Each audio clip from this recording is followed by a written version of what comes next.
Israeli সৈন্যরা গাজায় হামাসের টানেল থেকে ৩ জিম্মির মৃতদেহ উদ্ধার করেছে বলে জানিয়েছে ইসরায়েল ডিফেন্স ফোর্সেস বা আইডিএফ। যাদের মৃতদেহ উদ্ধার করা হয়েছে তারা হলেন শানি লোক, অমিত বুস্কিলা এবং ইজ্জাক গেলেরেন্টার। আইডিএফ বলছে তাদের গত ৭ই অক্টোবর হত্যা করে তাদের মৃতদেহ গাজায় নিয়ে যাওয়া হয়েছিল। স্থানীয় সংবাদ মাধ্যমের খবর অনুযায়ী মৃতদেহ হামাসের একটি টানেলে পাওয়া গেছে। গত অক্টোবর মাসে ইসরায়েলের অভ্যন্তরে ঢুকে নজিরবিহীন হামলায় ১২০০ ইসরায়েলিকে হত্যা এবং ২৫২ জনকে জিম্মি করে নিয়ে গিয়েছিল হামাস। ইসরায়েলের প্রধানমন্ত্রী বেনিয়ামিন নেতানিয়াহু সংবাদটিকে হৃদয় বিদারক বলে অভিহিত করেছেন। নেতানিয়াহু বলেন, আমরা আমাদের সব জিম্মিকে ফিরিয়ে আনব, জীবিত এবং যারা মারা গেছেন।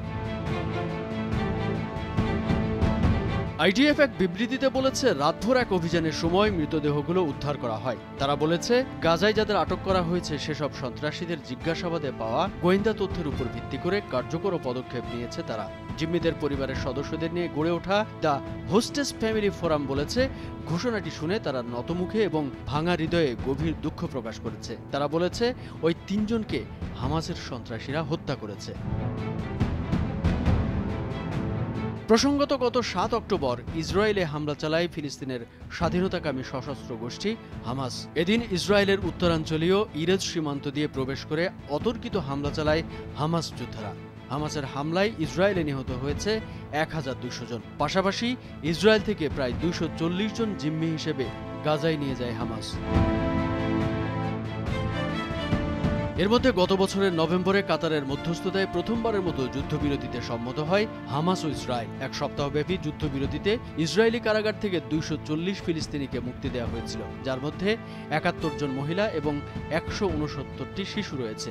বিনিময়ে ২৪ বিদেশি সহ মোট ১০৫ জনকে মুক্তি দিয়েছে হামাস। এটা এখনো পরিষ্কার নয় যে বাকি জিম্মিদের কতজন এখনো জীবিত রয়েছে, তবে হামাসের কাছে এখনো প্রায় ১৩০ জন জিম্মি রয়েছে বলে দাবি ইসরায়েলের।